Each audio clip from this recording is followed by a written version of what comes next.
حامدا و مسلیا و مسلما اما بعد۔ صدر عالی وقار، میری تقریر کا موضوع عصر حاضر میں فتنہ الحاد اور اس کا سدباب۔ عالی وقار، الحاد کیا ہے؟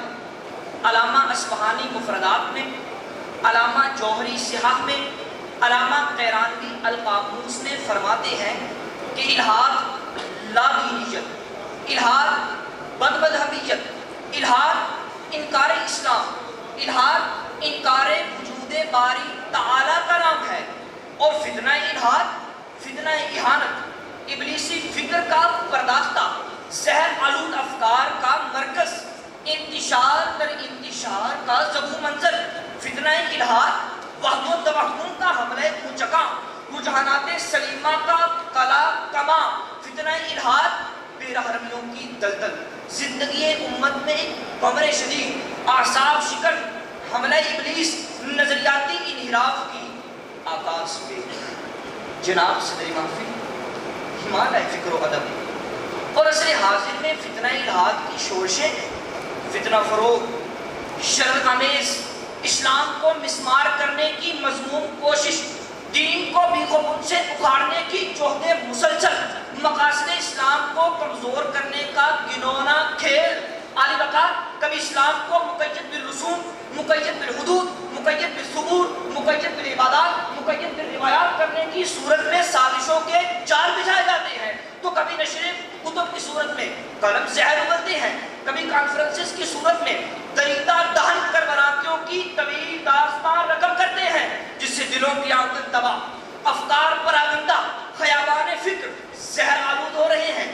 اسی پر حکیم الامت یوں گویا ہے کہ ڈھونڈنے والا ستاروں کی گزرگاہوں کا اپنے افکار کی دنیا میں سفر کر نہ سکا، جس نے سورج کی شعاعوں کو گرفتار کیا، زندگی کی شب تاریک سحر کر نہ سکا۔ احباب تحقیق و تجدید، اسلام کے قطعی مسائل کو پامال کرنا، اس پر جرح و تنقید کی مشق کرنا ہر دور کے ملاحدہ کا شیوا رہا، وہ پہلی صدی کے خارج ہو یا تیسری صدی کے اصحاب الحدیث والتوحید، دوسری صدی کا ابن المقفع ہو یا 14ویں صدی کا اسلم جراج پوری، اکبری دور کے ابو الفضل اور فیضی ہو یا ہمارے دور کا جاوید غامدی، سب کا مشترک نقطہ نظر اسلام کی چار دیواری میں رخنہ اندازی کرنا ہے۔ یہی وجہ ہے کہ آج دنیا کی 60% آبادی یعنی 1 ارب کے قریب ملحدین کی تعداد ہو چکی ہے، جبکہ سب سے زیادہ چائنا میں یعنی 40 کروڑ کے قریب ملحدین دندنا رہے ہیں۔ تو صدر عالی وقار، پھر یہ گرداب کیسے ختم ہوگی؟ یہ سراب کیسے چھٹے؟ یہ انتشار رکھتے سفر کیسے باندھے؟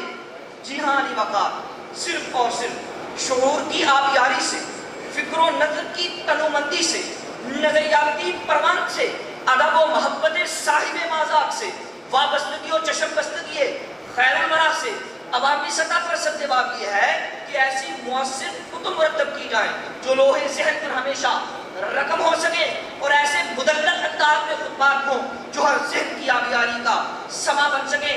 عالی وقار، سدباب کا ایک جزو لائق وقت طلبہ درسیات کے لیے ایک مستقل نصاب علم ترتیب دیا جائے کہ روز اول ہی سے دلائل، قرائن اور شواہد کی بنا ڈالی جائے۔ عالی وقار، سدباب کا ایک عصمت باب زمرہ علماء محققین بالخصوص رد الحاد کے لیے تیار کیے جائیں، جو زندگیوں کو تعاقب فتنہ الحاد کے لیے وقف کر دیں۔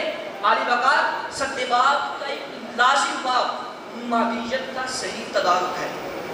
اسلامی سطح پر جمیع مسالک سر جوڑے، نفرتیں چھوڑیں، کرنے والے کام کریں، اپنوں کو خود تحفظ دیں، وگرنہ قادل فقر این یکون کفرن کا مصداق، ہمارا کچھ کا ہوا طبقہ بنتا رہے گا۔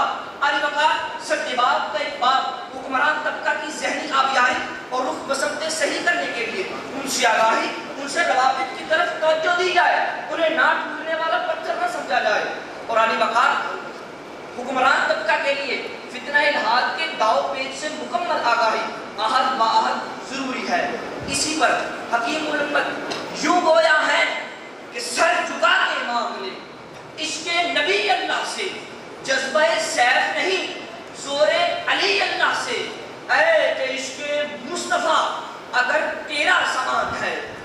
زندگی کا ہر سفر تیرے لیے آسان ہے، ہاتھ میں خنجر اور سپر قرآن کی، تو اگر چاہے تو بدل دے زندگی انسان کی، تو اگر چاہے تو بدل دے زندگی انسان کی۔ والسلام، سماعتوں کا شکریہ۔ صلی اللہ علی حبیبہ سیدنا محمد و آلہ وسلم۔